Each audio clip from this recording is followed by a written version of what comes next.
High ফ্রেন্ডসরা, good morning. আজকে আপনাদের এখান থেকে শুরু করছি। যে জায়গাটা দেখাচ্ছি সেটা হচ্ছে আমরা যে হোটেলটায় ছিলাম সেই হোটেলের সামনের নলিন গুড় তৈরি হচ্ছে। খেজুরের রস দিয়ে গুড় কীভাবে তৈরি হয় আজকে সেটা আপনাদের সঙ্গে শেয়ার করব। এগুলো হচ্ছে গুড় তৈরি করার প্লেট, মানে কড়াই যেটা আমরা বলি, সেটা এরকম ট্রে। এগুলো এই যে ভেতরে খেজুরের রস দিয়ে, এই দেখুন দেখতে পাচ্ছেন গুড়, এটা বেশ তৈরি হয়ে লাল হয়ে এসছে। খেজুরের গুড় যেরকম লাল লাল হয় ওরকমই, কত সুন্দর লাগছে। আর গন্ধ, অসাধারণ গন্ধ। না গেলে, না গন্ধ পেলে বুঝতে পারবেন না যেটা গন্ধটা কী সুন্দর। আর গুড়গুলো তৈরি হচ্ছে কী সুন্দর। মানে এইগুলো উনুনগুলো বানিয়েছে লম্বা লম্বা, সাইড থেকে বেশ ধোঁয়া বেরোচ্ছে। গুড়ের গা থেকে কোনো ধোঁয়া নেই, মানে যে গুড়ের মধ্যে গন্ধ থাকবে সেটা হবে না, একদম পরিষ্কার গুড় তৈরি হচ্ছে। ওইটা ওই যে দেখতে পাচ্ছেন এই দুটো হচ্ছে, একটাতে আগে দিয়েছিল ওই লাল রঙের যেটা দেখলেন ওটা, আর এটা এখন দিয়েছে। তো এখনও ওটা জাল দেওয়া ফুটে ওঠেনি। ফুটলে যত ফুটবে তত গুড়ের গন্ধ টেস্ট বাড়বে। এই সাইডে করছে বেশ আগুন দিয়ে দিয়ে। এই যে আর সামনে একটা ঢাল ছিল, আমি দেখলাম ওটাকেও দেখি কীরকম। এই যে সব এসছি আজকে, আমার মিসেস, আমার ছেলে, আমার বন্ধুর তার মিসেস, তার ছেলে মেয়ে। এইটা একদম হচ্ছে আরিয়া হোটেলের সামনে। এদিকে কোনোদিন আসিনি আমরা, ম্যাক্সিমামটা আসলে ওই সামনের দিকে থাকি। এই যে এটা একদম সদ্য ঢাললো, যার জন্য এরকম দেখতে লাগছে একদম। তলায় আগুন দিয়েছে, দেখাচ্ছি দাঁড়ান। এই যে এই দেখুন তলার দিকটা দেখুন, এই যে আগুন জ্বলছে দেখুন, এই যে ওই দেখুন আগুন জ্বলছে। উনুনগুলো দেখেছেন, বেশ লম্বা লম্বা, কি সুন্দর। চারিদিকে বেশ খোলা জায়গা আছে। ওদিকে খেজুর গাছ আছে, ঝাউবন আছে। এই যে গুড় তৈরি করে রেখেছে সবার জন্য, যারা নেবে তাদের জন্য। এটা 3 রকম গুড় আছে। এটা হচ্ছে খেজুরের গুড়, এটা হচ্ছে একটা আছে দানা দানা, এটাও খেজুরের গুড়। আর ওই যে ছোট হাঁড়িটা ওটা হচ্ছে নলের গুড়। এই যে দেখাচ্ছি, এই যে এটা এবারে মধুর মতো দেখতে, আর গন্ধ মুখে দিলে বোঝা যাবে এটার গন্ধ কেউ। আর এইটার মধ্যে হচ্ছে পাটালি, যেটা আমরা বলি পাটালি গুড়। দেখুন কি সুন্দর, আর অরিজিনাল খেজুরের রস দিয়ে তৈরি। আমরা যা খাই বাজারে, এখানে শহরের মানুষরা, তার মধ্যে অনেক রকম ভেজাল থাকে, থাকতে পারে, কিন্তু এখানে যেটা আছে সেটা একদম টাটকা খেজুরের রস জাল দিয়ে যেটা বেরোচ্ছে সেটাই। এই যে আমরা এবার একটু ঝাউবনের দিকে যাই, ঝাউবন টাউবন ঘুরে আসি। বাচ্চাদের নিয়ে এসেছি, তাদেরও তো একটা আনন্দের ব্যাপার আছে। খুব সুন্দর জায়গাটা, ভালো লাগবে ফ্যামিলি নিয়ে আসলে। বেশ ভেতর দিকটা বেশ ঝাউবন আছে, ফাঁকা মাঠ দেখতে পাচ্ছেন, কত সুন্দর, একদম পরিষ্কার ঝকঝকে জায়গা, কোনো নেই। দেখুন আরও ভেতর দিকে যাচ্ছি, খুব ভালো লাগবে দেখে। বাচ্চাদের নিয়ে আসলে খোলামেলা বাচ্চারা খেলাধুলা করতে পারবে, কারণ এখন চারিদিকে যে পরিস্থিতি, যেরকম সিচুয়েশান, এই সিচুয়েশানে বাচ্চাদের নিয়ে বেরোনো কোথাও যায় না। তবে এই জায়গাটা দেখলাম বেশ খোলামেলা, লোকজন কম, বাচ্চারা একটু দৌড়ে খেলতে পারবে, পুরো একদম প্রাকৃতিক পরিবেশ, কোনো অসুবিধা নেই, মানে ভয়ের কোনো ব্যাপার নেই। এই জায়গায় বাচ্চাদের ছেড়ে দিলে খেললো, মাঠ আছে। এখন তো আমরা এদিকে মাঠ গাছপালা খুবই কম, এরকম ফাঁকা পরিবেশ পাই না। এই যে দেখতে পাচ্ছেন, এই যে খেজুরের গাছগুলো, এগুলো দিয়েই ওনারা গুড় তৈরি করছে। খেজুর গাছ কেটেই করেছে। দেখুন, দেখলে খুব ভালো লাগবে।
আর গঙ্গাধর হোটেলের দিকে যাচ্ছি, গিয়ে হোটেলে একটু সমুদ্রে যাবে।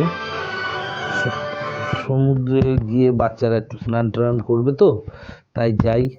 এই নিয়ে এসছি সবাইকে নিয়ে। এবার সবাই একটু সমুদ্রে, কারণ আজকে আমরা বেরিয়ে যাব বাড়িতে, বাড়ির দিকে যাব।